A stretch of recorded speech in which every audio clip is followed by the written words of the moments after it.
तो प्यारे बच्चों, अब हम देखने जा रहे हैं सर्कल से related second important theorem for class 10th। This is theorem number 10.2 और इस थ्योरम में बोला गया है the length of tangent drawn from external point to a circle are equal. सबसे पहले एक वर्ड आया है इसमें एक्सटर्नल पॉइंट। तो देखो जी, सर्कल है, सर्कल के अंदर जो पॉइंट है वो ए है, सर्कल की बाउंड्री पर ए है और बी है। सर्कल के बाहर जो पॉइंट है उसका नाम है बी पी।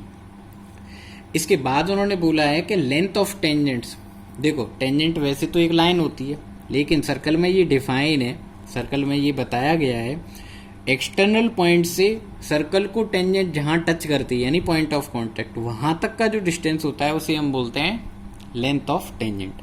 आपको इस क्वेश्चन को सॉल्व करने के लिए, इस थ्योरम को सॉल्व करने के लिए पीए और पीबी को आपस में इक्वल करना है।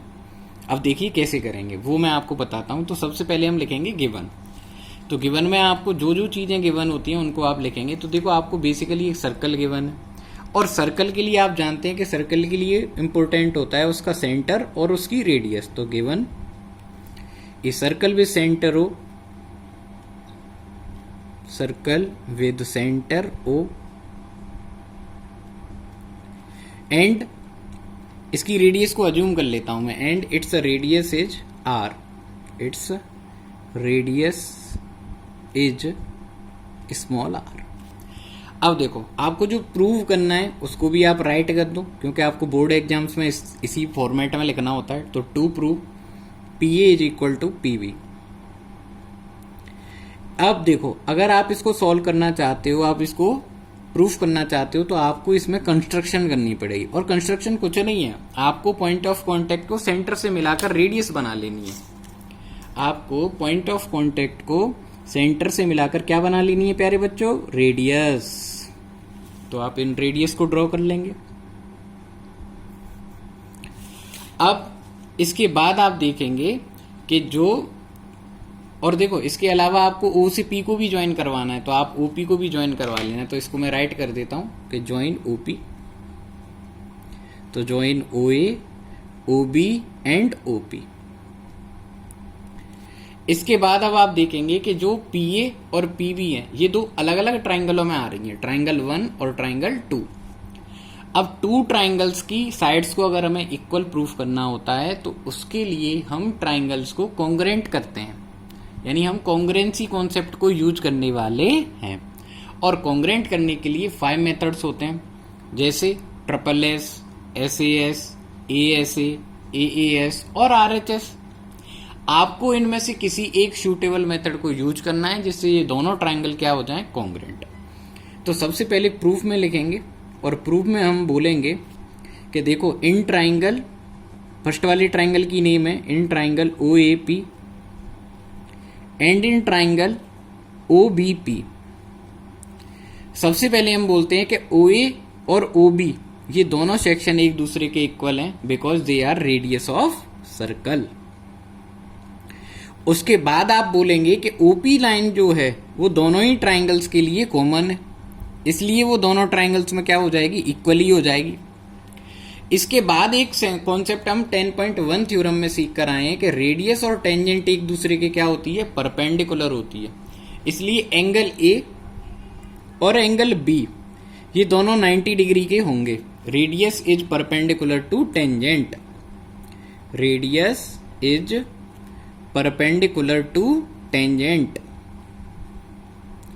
At point of contact. हर जगह नहीं होती, सिर्फ पॉइंट ऑफ कांटेक्ट पर होती है, at point of contact. Done.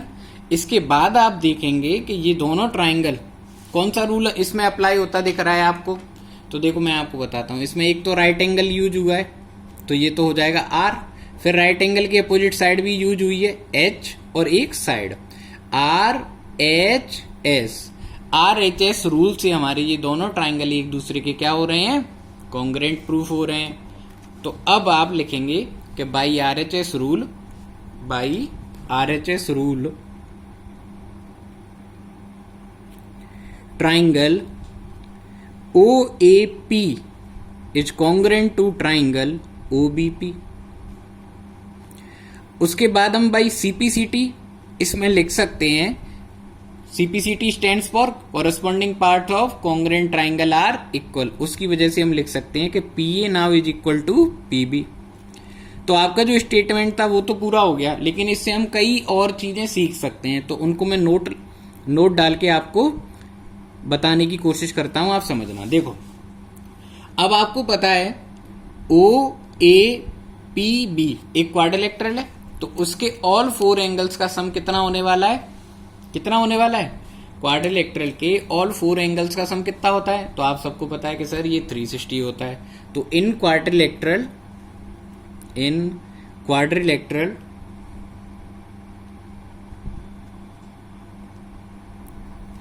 OAPB, इसमें अगर बोला जाए तो angle O, angle A, angle P और एंगल B, इन सबकी जो सम होगी वो 360 डिग्री होगी, और इसे बोलेंगे angle sum property of quadrilateral, जिसमें एंगल O का तो हमें मेजरमेंट मालूम नहीं है, लेकिन A का मेजरमेंट मालूम है 90, P का मेजरमेंट भी हमें मालूम नहीं है, लेकिन B का मेजरमेंट हमें मालूम है 90, और इनको ऐड करेंगे तो ये 360। तो इससे आपको पता चलेगा कि O और P इनका जो सम आएगा वो 360 minus 90 that is equal to 180 degree. इसका मतलब क्या हुआ? इसका मतलब ये हुआ कि O और P एंगल एक दूसरे के सप्लीमेंट्री हैं, so angle O and angle P are supplementary to each other,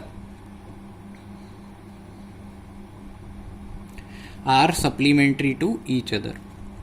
आपके लिए क्वेश्चन ऐसा आएगा कि O या P में से आपको किसी एक एंगल की वैल्यू देंगे और दूसरे एंगल की वो वैल्यू आपसे पूछेंगे, तो आप simply O plus P is equal to 180 लिखना, और उसमें जो गिवन हो उसको पुट कर देना, जो दूसरा आपसे पूछा जाएगा आप उसकी वैल्यू फाइंड कर सकते हैं।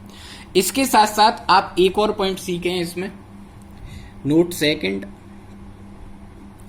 अगर आप इस CPCT को थोड़ा सा बढ़ाकर लिखें तो अभी हमें मालूम था कि ट्राइंगल OAP इज कॉन्ग्रुएंट था ट्राइंगल OBP के,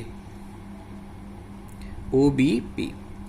तो आप इसमें देख सकते हैं ये जो एंगल 1 है ये इस एंगल 2 के इक्वल होगा, और एंगल 3 एंगल 4 के इक्वल होगा। तो मैं इसको लिखवा देता हूं, angle 1 equal to angle 2 and angle 3 equal to angle 4 by CPCT।